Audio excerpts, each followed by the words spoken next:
Hi, this is Peter from the DJ Podcast. In today's video, I'll be showing you the basics of how to use a DJ mixer. The mixer is the tool in a DJ's arsenal that lets you control what the audience hears by taking in multiple sources of audio and outputting a combination of those audio signals. The back of the mixer is where you will find the physical inputs and outputs. The inputs are generally separated by channel. My mixer has 4 channels, so there are 4 sets of inputs. Each channel has a pair of RCA inputs that are designed to be used with either a line or phono connection. Line level connections are used for CD players and computer sound cards, where phono connections are used for turntables. The output options will vary from mixer to mixer. Some will only have RCA outputs, while others may have XLR and 1/4 inch connections. Generally, the more expensive mixers have more output options than the cheaper ones. On my mixer, I have 3 main outputs: master, booth, and record. Every mixer will have a master output, and this is the output that you want to plug into your studio monitors or PA system.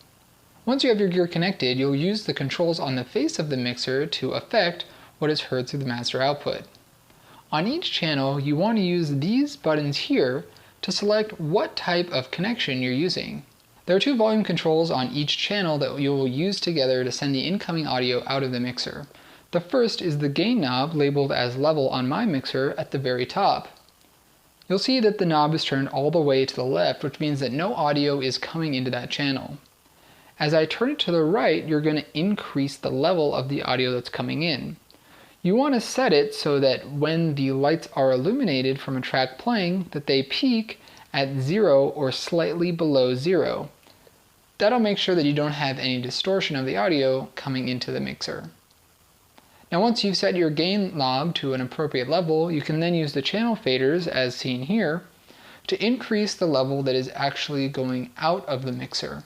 So where gain affects what's coming in, the channel faders affect what's going out. As you push it upward, the volume will increase. When you're mixing multiple tracks together, you're not necessarily going to want to pay attention to the individual VU meters, but rather pay attention to the master VU meter, which is usually found in the top right. You're probably also going to want to use the EQs seen here, which affect the high, mid, and low frequencies. By using the EQs in your mix, you can create a more seamless transition between tracks. You can watch our video on mixing with EQs by clicking on the link in the video description below.